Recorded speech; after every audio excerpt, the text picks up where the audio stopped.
Josef Hradecký was a Czech writer and journalist, publishing under the name Josef Richard Hradecký. Born in 1886 in Kostelní Radoň into the family of a weaver, he attended a 3-class village school and entered into service with a local rustic while still at school. His father refused him a higher education due to a lack of funds, so he moved to Vienna, being taught to become a painter before switching to study cabinet making, while also self-educating in his free time. He eventually became a magazine editor, moving to Prague to become the editor on the Reformer magazine. In 1923, he legally accepted his pseudonym as his new name. In 1925, he became a member of the Moravian Union of Writers. He died in Prague in 1947. He began publishing in 1907, his most renowned work being the trilogy Adam's Children,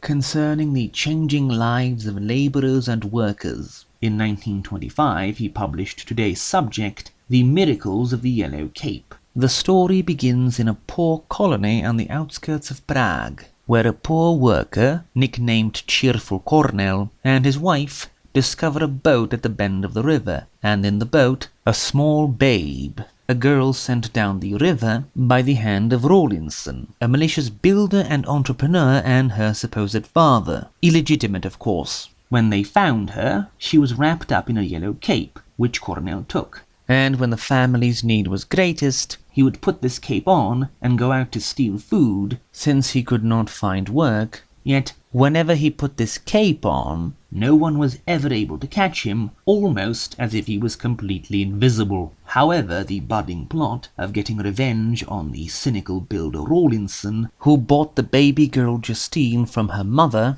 to stop his own wife finding out who the baby's father really is, and then sent her downriver, is put on hold. Soter, Justine's foster brother, gets abducted one day by Herr Fox, a malicious travelling entertainer who proceeds to torture Soter so he can contort his body on stage for the amusement of the public while operating his giant puppets, which are all made to resemble women from Herr Fox's past, Herr Fox sometimes cuddling up to the dolls and holding conversations with them in different tones, that is, when he wasn't tying Soter to his back with wire or strangling him for fun. Back at home, Justine gets kidnapped by a perverted old knight who keeps her imprisoned in his palace for years so he can prey on her when she turns 16. Meanwhile, Cornell, who had been forced out of work by Rawlinson before, gets imprisoned on the builder's orders and is severely beaten up by the police after they try to storm their family home, so Rawlinson can force him to sell the house, so Rawlinson can sell it back to the government at a high profit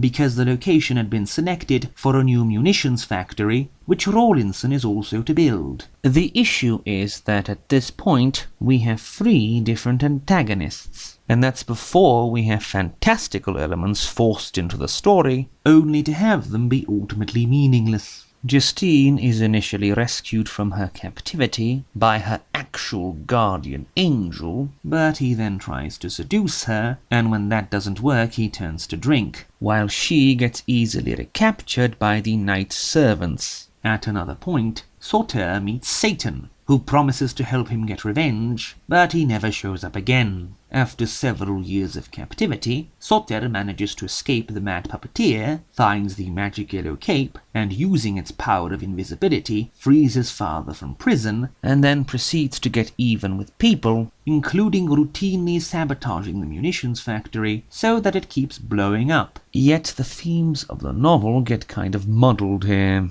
For example, saving the family home was a large part of everyone's motivation, be it Cornell or Soter's. However, once Soter rescues his father, their house still gets demolished, with Soter being unable to do anything about it, with or without his magic cape. The conclusion itself is also rather bizarre, almost as if Hradecký wrote the first thing that came to mind, without really having any long-term plan for the conclusion. For example, Soter spends a lot of time trying to find a prostitute that had sheltered him in the past in order to marry her to his foster sister's former guardian angel. and that's before Herr Fox suddenly shows up, meets Justine's real mother, who had in fact been his own lover in the past, but then it's revealed he also was not only a traveling entertainer, but a doctor and factory owner this whole time for some reason, despite spending years traveling around with a broken down theatre cart. Then he tries to abduct Justine using the yellow cape, and he gets shot by Sota.